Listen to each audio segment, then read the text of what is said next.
What's good people, it's Ocean here. Welcome to my channel, welcome if you are new. In today's video I'm going to be answering the question, which DAW should you be using, which DAW should you use? This is mainly for producer beginners or people who want to start producing. One of the most, I feel like I say this all the time, but one of the most asked questions I get all the time literally in my DMs is, what DAW should I use, which DAW should I start with? And the answer is, it doesn't matter. It honestly doesn't matter which DAW you start with. But to make this simple, in a nutshell, if you have a PC, I would suggest going with FL Studio. If you have a Mac, go for Logic Pro X or even Ableton. And the reason why I say this is, first of all, you can't even get Logic Pro X on a PC legally, I guess, unless you crack it or find some way around it, but it's not available on Windows. You can get FL Studio on Mac now, but as far as I know, it's still in the beta versions, they're still figuring it out, they're still developing it. From what I've seen, FL Studio is very well adapted to Windows. It has all the shortcuts perfectly there and whatnot. And Logic is very well adapted to the Mac. Apple developed Logic, so yeah, they're gonna make it perfect. Of course, each DAW has disadvantages and advantages. Personally, as you've seen, I use Logic Pro X all the time.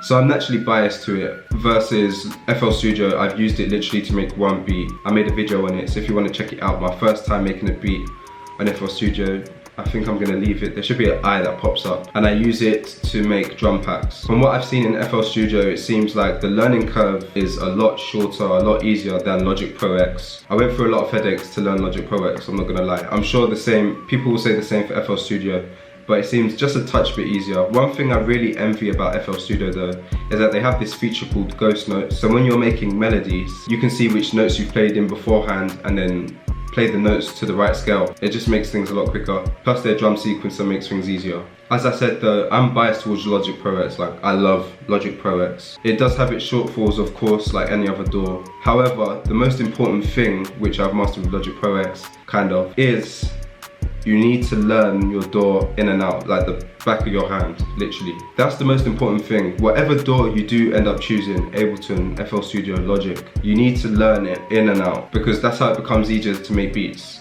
in the end. And that's the only thing that matters. You need to find your workflow. You need to be able to find your workflow so you can basically manipulate sounds and make them exactly how you want them to. So yeah, if you're thinking, what DAW should I use? Should I go with FL Studio or whatnot? Honestly, it doesn't matter. If you can, download the demos of each one, play around with it for an hour, see which one you like the most, and then choose from there. But yeah, a bit different. I hope this video helps you out. I hope this video helps out all the producers sitting on the fence that hasn't made a beat yet, thinking which one should I use. Stop thinking about it, download something, make a beat and see what you like. That's about it for this video. If you haven't done so already, hit that subscribe button now, join the family. We're growing and I want you to be a part of the journey. Also follow me on Instagram at ProdByOcean. I got videos dropping there that I don't release on YouTube, so hit me up there, follow me there. That's about it for this video. Hope you enjoyed it. I'll see you in the future.